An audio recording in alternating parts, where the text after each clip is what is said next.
بسم اللہ الرحمن الرحیم۔ السلام علیکم ناظرین کرام، بڑی خبر تو یہ ہے کہ کسی کو کانوں کان خبر نہ ہوئی، حکومت پارلیمنٹ کے سامنے آرمی ایکٹ، نیوی ایکٹ اور ایئر فورس ایکٹ میں ترامیم کا بل لے آئی۔ یہ بڑی خبر اس لحاظ سے بھی ہے کہ اب بات کلیئر ہو گئی ہے کہ موجودہ عسکری سیٹ اپ آئندہ سال 2028 تک رہے گا۔ اب بات کلیئر ہے کہ ملک میں کیا سرائیاں شروع ہو جاتی ہیں کہ جی موجودہ آرمی چیف یا نیول چیف، ایئر فورس کے air marshal, chief air marshal کوئی اپنی ملازمتوں کی توسیع مانگیں گے۔ اب ایک اصول طے کر لیا گیا ہے دوبارہ کہ نہ تو اس کی اپوزیشن نے کوئی مخالفت کی ہے بلکہ ہنگامہ گما کر کے چلے گئے ہیں، اور اسی طرح وہ جماعتیں جن کے بارے میں کہا جاتا تھا کہ وہ بھی شاید کوئی اس کی مخالفت کریں، انہوں نے بھی یہ کہہ دیا ہے جمعیت علماء اسلام کے امیر نے کہ یہ انتظامی مسئلہ ہے۔ پی ٹی آئی کے سیکرٹری جنرل سلمان راجہ نے بھی اس کی کوئی مخالفت نہیں کی، بلکہ کہا کہ یہ حکومتی مسئلہ ہے، اس میں انتظامی مسئلہ ہے، اس میں کوئی رائے نہیں دی۔ ناظرین کرام، یہ وہ دو باتیں ہیں جن کو سامنے رکھ کر میں آج آپ سے تجزیہ کروں گا۔ قبل اس کا ہم آگے بڑھیں، اگر آپ نے میرا یوٹیوب چینل اب تک سبسکرائب نہیں کیا تو برائے کرم اسے فوری طور پر سبسکرائب کریں، لائک کریں اور اب آپ کے ساتھ شیئر کریں، اور آئی کان کا وہ بٹن دبانا نہ بھولیے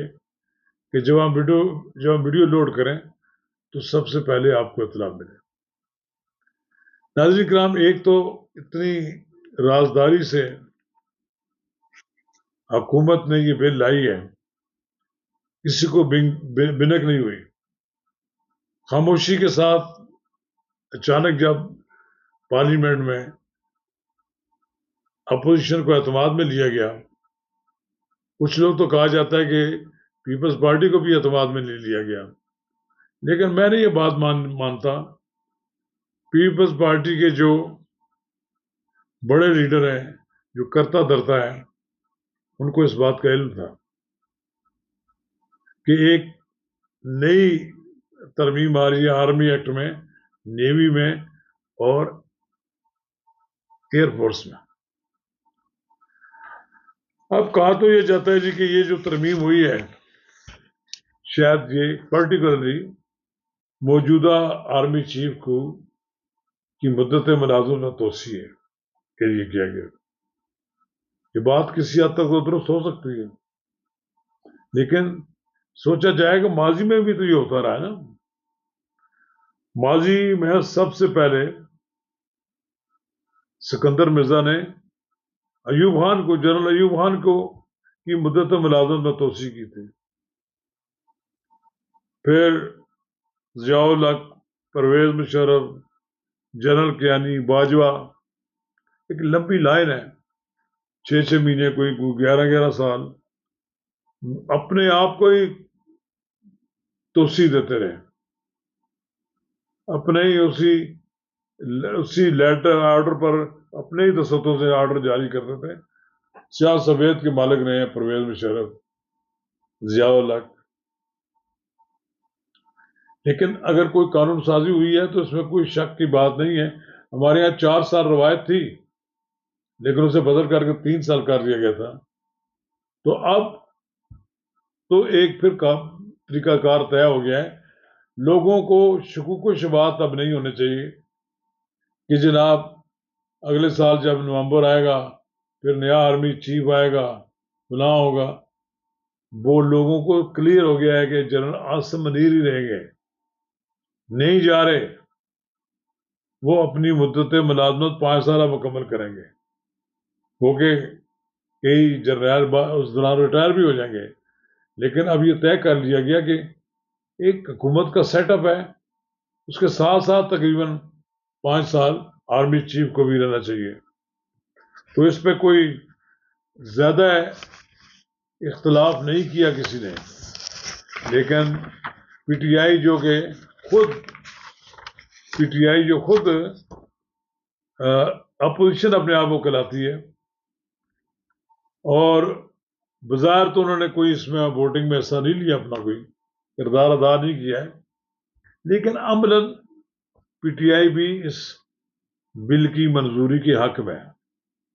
چلیے، مسلم لیگ نون اور پیپلز پارٹی کا تو سب پتہ ہے کہ وہ حکومت میں ہے، کہ انہوں نے کوئی ان گڈ فیتھ یہ کیا ہے. ایک تو بات یہ ہے کہ گڈ فیتھ تو ہوا، تو اپوزیشن نے بھی ان گڈ فیتھ ہی پھر مخالفت بھی نہیں کی ایسی، بس خاموش ہے، خاموشی اختیار کر لی ہے، اور معنی خیز انداز میں یہ کہا ہے کہ جی یہ معاملہ جو ہے یہ ایک انتظامی مسئلہ ہے، اور اس میں انہوں نے کوئی شاید پی ٹی آئی کو یہ اب امید لگ پڑی ہے کہ اگر ہم نے کوئی اس کی مخالفت کی تو ہم بھی اسی کیمپ میں کھڑے ہوں گے جہاں فوج کے خلاف کوئی کیمپ ہے اس میں کھڑے ہوں گے. اب یہ بڑی خاموشی کے ساتھ ان کو اب سمجھ آ گئی یہ بات کہ خاموش رہنا بہتر ہے. اور پھر وہ جو کیا سرائیاں ہو رہی ہیں کہ ڈیل ہو رہی ہے، رہائی ہو رہی ہے، اور شاید ان کو کچھ رعایتیں بھی مل رہی ہیں، اس لیے پھر پی ٹی آئی نے خاموشی اختیار کرنا ہی مناسب سمجھی ہے. اب وہ یہ اتنا ہی کہتے ہیں یہ طریقہ کار ٹھیک نہیں تھا، یہ ترمیم کی ہے، یہ بھی ایسے ہی بات ہے کہ سب کچھ کر دیا اور اپنے سر پہ کوئی بات لینے کے لیے تیار نہیں ہے. بہرحال یہ کہا جا سکتا ہے کہ پی ٹی آئی اس بل کی منظوری میں بھی شامل ہے. ایک منظوری تو ہوتی ہے ووٹنگ کے لیے، ایک ہوتی ہے کہ اس کی بھرپور مخالفت نہ کرنا، اپنے آپ کو الگ کر لینا، اور دوسرے ادھر ادھر کی باتیں کر کے معاملے کو ٹال دینا. وہ ٹال رہے وہ یہ بھی ٹال رہے ہیں کہ کوئی اصل ان کو میسج تو آ گیا ہے اندر سے کہ آپ اس بل کی مخالفت نہ کریں. ممکن ہے کسی وقت جناب عمران خان صاحب کی بھی رہائی ہو جائے، تو پھر اس سے قبل کہ ان کی رہائی ہو جائے وہ ایک بار پھر اسٹیبلشمنٹ کے ساتھ اپنی لڑائی کو لڑنا چاہتا ہے. اب وہ لڑائی کے موڈ میں نہیں لگ رہے، مجھے لگتا ہے کہ وہ تیاری پکڑ رہے ہیں کہ میں کسی طرح باہر آ جاؤں اور اس عذاب سے میری جان چھٹ جائے، قید سے. تو بہرحال یہ ایک بات بڑی واضح ہے کہ P T I Imran Khan صاحب کے حکم پر، پی ٹی آئی کے کسی لیڈر میں اتنی جرت نہیں ہے کہ وہ اس آرمی ایکٹ، نیوی ایکٹ اور ایئر فورس ایکٹ کی مخالفت کر سکے. بہرحال ادھر ادھر کی نعرے لگا کے چلے جانا، لیکن کسی رکن نے بھی اس ایکٹ کے خلاف نہ تقریر کی اور نہ نعرے لگائے، مطلب انہوں نے اس کو تسلیم کر لیا. چلیے، کوئی بات تو ایسی ہوئی جس سے پی ٹی آئی کا اندر ظاہر ہوا، پی ٹی آئی کی اصل پالیسی کا پتہ لگا. شکریہ.